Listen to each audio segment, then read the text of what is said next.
Hi friends, ಎಲ್ಲರಿಗೂ ನಮಸ್ಕಾರ. I hope ಎಲ್ಲ ಚೆನ್ನಾಗಿದ್ದೀನಿ ಅಂದ್ಕೊಳ್ತೀನಿ. ನಾನು ಚೆನ್ನಾಗಿದ್ದೀನಿ. Welcome to Soumyagowda village life. ನಾನು ನಿಮ್ಮ ಸೌಮ್ಯ. ಈ ಕೆಲವೊಂದು ಅಂಶಗಳನ್ನು ನಾವು ಯೂಸ್ ಮಾಡಿಕೊಂಡ್ರೆ ನಾವು ಅತ್ಯುತ್ತಮ ವ್ಯಕ್ತಿಯಾಗಿ ಬೆಳೆಯೋದಕ್ಕೆ ಸಾಧ್ಯ ಆಗುತ್ತೆ. ಫಸ್ಟ್ನೇ ಒಂದು ಹೇಳ್ತೀನಿ, ಶಿಸ್ತಿನ ಜೀವನ ನಡೆಸಬೇಕು ಅಂದರೆ ಡಿಸಿಪ್ಲೈನ್ ಲೈಫ್ ನಾವು ಲೀಡ್ ಮಾಡಬೇಕು. ಅದು ಯಾವ ರೀತಿ ಅಂತ ಹೇಳ್ತೀನಿ. ಏಕೆಂದರೆ ನಾವು ಬೆಳಗ್ಗೆ ಎಲ್ಲರೂ 7 ಗಂಟೆ 8 ಗಂಟೆವರೆಗೂ ನಿದ್ದೆ ಮಾಡ್ತಾ ಇರ್ತೀರಿ. ಅದೇ ನಾವು ಸ್ವಲ್ಪ ಬೆಳಗ್ಗೆ ಎದ್ದು ನಾವೇನಾದರೂ ಓದ್ಕೊಳ್ಳೋದಾಗಲಿ, ಇಲ್ಲಾಂದರೆ ದೇವ್ರಿಗೆ ಪೂಜೆ ಮಾಡೋದು, ಇಲ್ಲಾಂದರೆ ಮೆಡಿಟೇಷನ್ನು, ಯೋಗ ಈ ಥರ ಮಾಡ್ತೀರಲ್ವ. ಸೊ ಆಗ ನಮ್ಮಲ್ಲಿ ಒಂದು ಶಿಸ್ತು ಬರುತ್ತೆ. ಡೈಲಿ ಅದೇ ಟೈಮ್ಗೆ ಹೇಳೋದು, ಬರೆಯೋದು, ಓದೋದು, ಮೆಡಿಟೇಷನ್ ಮಾಡೋದು. ಆಗ ನಮಗೆ ನಾವೇ ಗ್ರೋತ್ ಆಗ್ತಾ ಇರ್ತೀವಿ. ಅದಕ್ಕಾಗಿ ಪ್ರತಿಯೊಬ್ಬರೂ ಅಷ್ಟೇ ಒಂದು ಶಿಸ್ತಿನ ಜೀವನ ನಡೆಸೋದು ಕಲೀರಿ. ಬೆಳಗ್ಗೆ ಹೊತ್ತು ತುಂಬ ಎನರ್ಜಿ ಇರುತ್ತೆ ಯೂನಿವರ್ಸಲ್ಲಿ. ಸೊ ಆಗ ಇದ್ದಾಗ ನಮಗೂ ಸಹ ಅದು ಬರುತ್ತೆ. ಆಗ ನಾವು ಸಹ ನಾವು ಎನರ್ಜಿನ ಇಂಪ್ರೂವ್ ಮಾಡ್ಕೊಳ್ಬೋದು. ಸೊ ನಾವೇನಾದರೂ ಪೂಜೆ ಈ ಥರದ್ದು ಮಾಡಿದ್ರೆ ನಾವಿನ್ನೂ ತುಂಬ ಇಂಪ್ರೂವ್ ಆಗ್ತೀವಿ. ಬೇಕಾದರೆ ನೀವು ಟ್ರೈ ಮಾಡಿ. ಇದನ್ನು ನಾನು ಬೆಳಗ್ಗೆ ಎದ್ದೇಳೋದನ್ನು ನಾನು ಪ್ರಾಕ್ಟೀಸ್ ಮಾಡ್ಕೊಳ್ತಾ ಇದ್ದೀನಿ. ಸೊ ಶಿಸ್ತಿನ ಜೀವನ ನಾವು ನಡೆಸ್ತಾ ಇದ್ದೀನಿ. ನಡೆಸ್ಕೊಂಡೇ ಹೋಗಬೇಕು. ಏಕೆಂದರೆ ಇದು ತುಂಬ ಇಂಪಾರ್ಟೆಂಟ್ ಲೈಫ್ಗೆ. ಮತ್ತು ನಿರಂತರವಾಗಿ ಕಲಿತಾ ಇರಬೇಕು. ಈ ನಿರಂತರವಾಗಿ ಕಲಿಕೆ ಇದೆಯಲ್ವ, ಅಂದರೆ ಸ್ಟೂಡೆಂಟ್ ಮೈಂಡ್ಸೆಟ್ಟು, ಇದು ತುಂಬ ಇಂಪಾರ್ಟೆಂಟ್ ಆಗುತ್ತೆ. ಏಕೆಂದರೆ ಎಲ್ಲರೂ ಬೆಳಗ್ಗೆ ಎದ್ದು ಓದೋದಾಗಲಿ ಬರೆಯೋದಾಗಲಿ ಮಾಡಲ್ಲ. ಇಲ್ಲಾಂದರೆ ಯಾವುದೋ ಒಂದು ಟೈಮಲ್ಲಿ ಓದೋದು ಏನೂ ಮಾಡಲ್ಲ. ಈಗ ಜಾಸ್ತಿ ಏನಾಗಿದೆ ಅಂದರೆ ಕಂಪ್ಯೂಟರು, ಹೊಸ ಭಾಷೆ ಅಂದರೆ ಇಂಗ್ಲೀಷು, ಹಿಂದಿ ಈ ಥರ ಭಾಷೆಗಳನ್ನ ಕಲ್ತ್ಕೊಳ್ತಾ ಇರಬೇಕು. ಅದೇ ರೀತಿ ಒಳ್ಳೆ ಸ್ಕಿಲ್ ಕಲ್ತ್ಕೊಳ್ತಾ ಇರಬೇಕು. ಈಗ ಕಲಿತಾ ಹೋಗ್ತಾ ಇದ್ದರೆ ನಮಗೆ ಅದು ಯೂಸ್ ಆಗ್ತಾ ಇರುತ್ತೆ. ನಾವೇನಾದರೂ ಪೇರೆಂಟ್ಸ್ ಆಗಿದ್ದರೆ ಅದು ನಮ್ಮ ಮಕ್ಕಳ ಮೇಲೆ ನಾವು ಮಕ್ಳಿಗೆ ಕಲಿಸ್ಕೊಡ್ಬೋದು. ನಾವು ಸಹ ಅದರಿಂದ ಎಷ್ಟೋ ಗ್ರೋತ್ ಆಗ್ತಾ ಇರ್ತೀವಿ.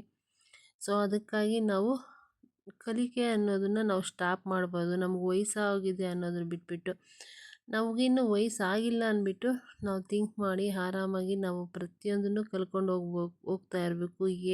ಇದೆಯಲ್ವ, ಅದು ಇಂಪಾರ್ಟೆಂಟಾಗಿ ಎಲ್ಲರೂ ಕಲ್ತ್ಕೊಳ್ಳಿ ಅಂತ ಹೇಳ್ತೀನಿ. ಏಕೆಂದರೆ ತುಂಬ ಇಂಪಾರ್ಟೆಂಟ್ ಈಗಿನ ಲೈಫಲ್ಲಿ. ಇಂಗ್ಲೀಷು, ಹಿಂದಿ ಈ ಥರ ಮಕ್ಕಳಿಗೆ ಎಲ್ಲ ಹೇಳ್ಕೊಡೋದಕ್ಕೆ ಎಲ್ಲನೂ, ನಾವು ಎಲ್ಲಾದರೂ ಹೋದರೆ ಯೂಸ್ ಮಾಡೋದಕ್ಕೆ ಎಲ್ಲನೂ ಇದು ಇಂಪಾರ್ಟೆಂಟು. ನಾವು ಕಲಿಬೇಕು. ಇದು ಸಹ ನಾನು ಅಳವಡಿಸ್ಕೊಳ್ಬೇಕು. ಮತ್ತು ಪಾಸಿಟಿವ್ ಮೈಂಡ್ಸೆಟ್ ಇರಬೇಕು. ಪ್ರತಿಯೊಂದು ಅಂದರೆ ಸಕಾರಾತ್ಮಕ ಚಿಂತನೆ ಅಂತಾರಲ್ವ, ಅದನ್ನು ಅಂದರೆ ಎಲ್ಲದನ್ನೂ ನೆಗೆಟಿವಾಗಿ ತಗೊಳ್ಳೋದು, ಪಾಸಿಟಿವಾಗಿ ತಗೊಳ್ಳೋದು. ಓಕೆ, ಆಗಿದ್ದೆ ಆಗೋಯ್ತು, ಇನ್ನು ಆಗಬೇಕಾಗಿರೋದನ್ನ ನೀಟಾಗಿ ನೋಡೋಣ. ಬೈ ಚಾನ್ಸ್ ಯಾರಾದರೂ ಬೈದ್ಬಿಟ್ರು ಪರವಾಗಿಲ್ಲ, ಬೈದ್ರೆ ಇಟ್ಸ್ ಓಕೆ, ಪರವಾಗಿಲ್ಲ ಅಂತ ನಾವು ಕೂಲಾಗಿ ಮಾತಾಡಬೇಕು. ಇಲ್ಲಾಂದರೆ ನಾವು ಅವ್ರ ಮೇಲೆ ನೆಗೆಟಿವಾಗಿ ಅವ್ರು ನಮ್ಮನ್ನೇ ಬೈತಾರೆ, ನಮ್ಮನ್ನೇ ಬ್ಲೇಮ್ ಮಾಡ್ತಾರೆ, ಅದನ್ನು ನಾವು ಥಿಂಕ್ ಮಾಡ್ತಾ ಹೋದರೆ ಆಗ ನಮ್ಮ ಬಾಡಿಯಲ್ಲಿ ಆಟೋಮೆಟಿಕಲಿ ನೆಗೆಟಿವ್ ಎನರ್ಜಿ ಅನ್ನೋದು ಹೆಚ್ಚಾಗ್ತಾ ಇರುತ್ತೆ. ನಮಗೆ ಇಂಪಾರ್ಟೆಂಟಾಗಿ ನಮ್ಮ ದೇಹ ಚೆನ್ನಾಗಿರ್ಬೇಕಂದ್ರೆ ನಮಗೆ ಪಾಸಿಟಿವ್ ಎನರ್ಜಿ ಅನ್ನೋದನ್ನು ನಮಗೆ ಇಂಪ್ರೂವ್ ಆಗಬೇಕು. ನಮಗೆ ಏನು ಬೇಕೋ ಅದನ್ನು ಮಾತ್ರ ನಾವು ಇಂಪ್ರೂವ್ ಮಾಡ್ಕೊಬೇಕು. ಅದಕ್ಕಾಗಿ ನಾವು ಒಳ್ಳೆಯದನ್ನೇ ಥಿಂಕ್ ಮಾಡಬೇಕು, ಒಳ್ಳೆಯದನ್ನೇ ನಾವು ಹಂಚಬೇಕು. ಈ ಪಾಸಿಟಿವ್ ಮೈಂಡ್ಸೆಟ್ಟು ನಮ್ಮ ಪ್ರತಿ ಸ್ಟೆಪ್ಪಲ್ಲಿ ಗ್ರೋತ್ ಆಗೋದಕ್ಕೆ ಸಾಧ್ಯ ಆಗುತ್ತೆ. ಮತ್ತು 4ನೇದು ನೋಡೋಣ, ಸಮಯ ನಿರ್ವಹಣೆ ಅಂದರೆ ಟೈಮ್ ಮ್ಯಾನೇಜ್ಮೆಂಟ್. ಈ ಟೈಮ್ ಮ್ಯಾನೇಜ್ಮೆಂಟ್ ತುಂಬ ಇಂಪಾರ್ಟೆಂಟು. ಪ್ರತಿಯೊಬ್ಬರ ಲೈಫಲ್ಲೂ ಟೈಮ್ ಮ್ಯಾನೇಜ್ಮೆಂಟ್ ಇಲ್ದಿದ್ರೆ ನಾವು ಈ ರೀತಿ ಇದ್ದೀರಿ. ಸೊ ಟೈಮ್ ಮ್ಯಾನೇಜ್ಮೆಂಟ್ ನಾನು ಸಹ ಕಲಿಬೇಕು. ಏಕೆಂದರೆ ಈ ಟೈಮ್ಗೆ ಇದಾಗಿರಬೇಕು.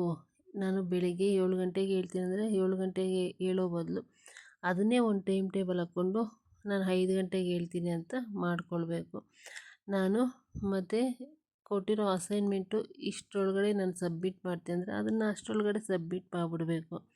ಮನೆಯಲ್ಲಿ ಈ ಟೈಮ್ಗೆ ಈ ಕೆಲಸ ಮಾಡಬೇಕು, ಈ ಟೈಮ್ಗೆ ಮಕ್ಕಳನ್ನ ಸ್ಕೂಲಿಗೆ ಕಳಿಸ್ಬೇಕು, ಈ ಹೋಮ್ವರ್ಕ್ ಇಷ್ಟರೊಳಗಡೆ ಮಾಡಿಸ್ಬೇಕು, ಮಕ್ಕಳಿಗೆ ಈ ಕೆಲಸ ಇಷ್ಟರೊಳಗಡೆ ಮಾಡಿಸ್ಕೊಡ್ಬೇಕು, ಹೋಮ್ವರ್ಕ್ ಇದು ಇಷ್ಟರೊಳಗಡೆ, ಈ ಥರ ನಾವು ಒಂದು ಟೈಮ್ ಟೇಬಲ್ ಹಾಕ್ಕೊಳ್ಳೋ ಮೂಲಕ ಟೈಮನ್ನು ಮ್ಯಾನೇಜ್ಮೆಂಟ್ ಮಾಡ್ತಾ ಹೋಗ್ತಾ ಇದ್ದರೆ ಒಂದು ಶಿಸ್ತು ಸಹ ತನಗೆ ತಾನಾಗೆ ಬರ್ತಾ ಇರುತ್ತೆ.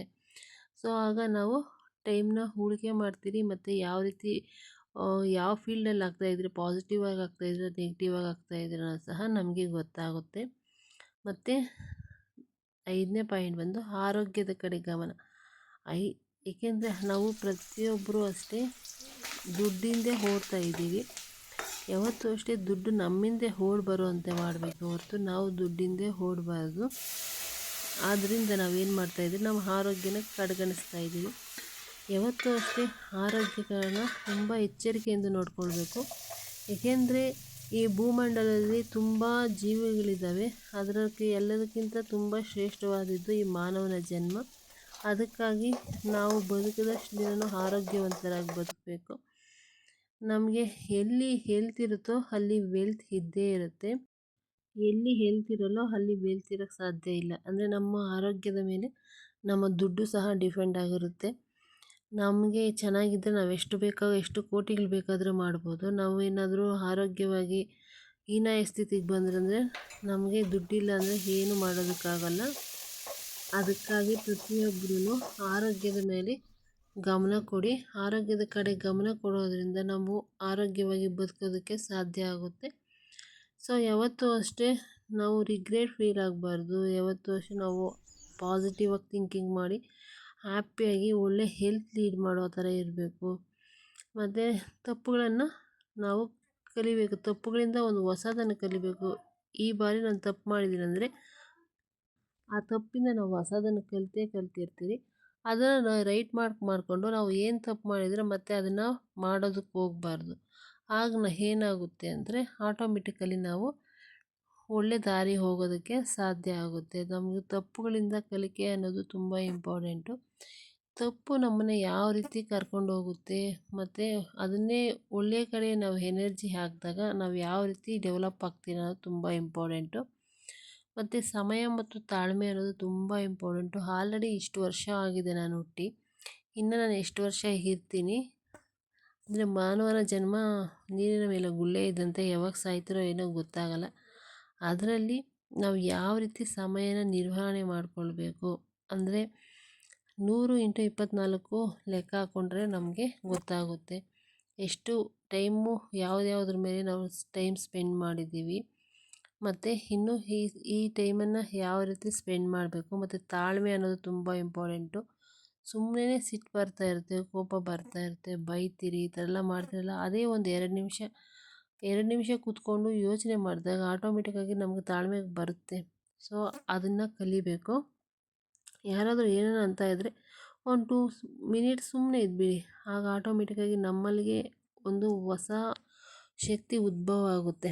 ಸೊ ಇವೆಲ್ಲನೂ ನಮ್ಮಲ್ಲಿದ್ದಾಗ ಅಂದರೆ ಕೆಟ್ಟ ಅಭ್ಯಾಸಗಳು, ಆಲಸ್ಯತನ ಇದನ್ನು ತೆಗೆದಾಕಿದ್ರೆ ಮಾತ್ರ ನಮ್ಮಲ್ಲಿರುವಂತಹ ಅತ್ಯುತ್ತಮ ವ್ಯಕ್ತಿತ್ವ ಹೊರಬರೋದಕ್ಕೆ ಸಾಧ್ಯ ಆಗುತ್ತೆ.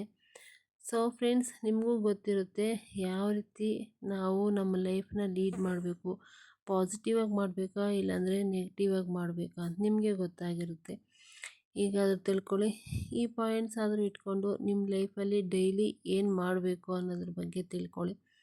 ಸೊ ನಾವು ಇದ್ರ ಬಗ್ಗೆ ಡೈಲಿ ಮಾಡ್ತಾ ಹೋದರೆ ಕಂಪಲ್ಸರಿ ಒಂದಿನ ನಾವು ನಮ್ಮ ಬೆಳವಣಿಗೆ ನೋಡ್ಬೋದು. ಅದಕ್ಕೆ ಎಕ್ಸಾಂಪಲ್ ಆದಂಥವರು ಸ್ವಾಮಿ ವಿವೇಕಾನಂದ. ಅವ್ರ ಲೈಫ್ ಇದ್ದಿದ್ದು ಯಾವ ರೀತಿ, ಅವ್ರು ಆಗಿದ್ದು ಯಾವ ರೀತಿ, ಅವ್ರು 35 ವರ್ಷ ಬದುಕಿದ್ರೂ ಅವ್ರ ಲೈಫಲ್ಲಿ ಈ ದಿನವರೆಗೂ ಅವ್ರ ಲೈಫು ಹೆಸರು ಅದೇ ರೀತಿ ಇದೆ. ಸೊ ಫ್ರೆಂಡ್ಸ್, ಇಲ್ಲಿವರೆಗೂ ನೋಡಿದ್ದೀರಂದರೆ ನನ್ನ ವಿಡಿಯೋ ಇಷ್ಟ ಆಗಿರುತ್ತೆ. ಪ್ಲೀಸ್ ಒಂದು ಲೈಕ್ ಕೊಡಿ, ಶೇರ್ ಮಾಡಿ, ಸಬ್ಸ್ಕ್ರೈಬ್ ಮಾಡ್ಕೊಳ್ಳಿ. ಅದೇ ರೀತಿ ನಿಮಗೆ ಸಿಗೋದೇ ತುಂಬ ಕಡಿಮೆ ಸಮಯ. ಸೊ ಆ ಸಮಯದಲ್ಲಿ ನಮ್ಮ ಫ್ಯಾಮಿಲಿ ಜೊತೆ ಊಟ ಮಾಡ್ತೀರಲ್ವ, ಅಲ್ಲಿ ಸಿಗೋ ತೃಪ್ತಿನೇ ಒಂದು ತುಂಬ ಚೆನ್ನಾಗಿರುತ್ತೆ. ಎಲ್ಲರೂ ಒಟ್ಟಾಗಿ ಊಟ ಮಾಡಿ ನೋಡಿ ಸಿಗೋ ತೃಪ್ತಿ ಒಂಥರ ಇರುತ್ತೆ. ನಾವು ತಿನ್ನೋ ರೀತಿ ಈ ರೀತಿ ಇರುತ್ತೆ. Thank you friends. ಇಲ್ಲಿವರೆಗೂ ನೋಡಿದ್ದೀರಂದರೆ ನಾವು ಇದೇ ರೀತಿ ಎಲ್ಲ ಇಲ್ಲೇ ಇಟ್ಕೊಂಡು ತಿಂತೀವಿ. ಥ್ಯಾಂಕ್ ಯು ಎಲ್ಲರಿಗೂ. ಮತ್ತೊಮ್ಮೆ ಇಲ್ಲಿವರೆಗೂ ನೋಡಿದ ಪ್ರತಿಯೊಬ್ಬರಿಗೂ ಧನ್ಯವಾದಗಳು ಹೇಳ್ತಾ ನಾನು ಮುಂದಿನ ವಿಡಿಯೋದಲ್ಲಿ ಭೇಟಿ ಆಗ್ತೀನಿ. ಅದು ಯಾವ ವಿಡಿಯೋ ಆಗಿರಬೇಕು ಅಂತ ಕಾಮೆಂಟ್ ಮಾಡಿ ತಿಳಿಸಿ. ಎಲ್ಲರಿಗೂ ಧನ್ಯವಾದಗಳು.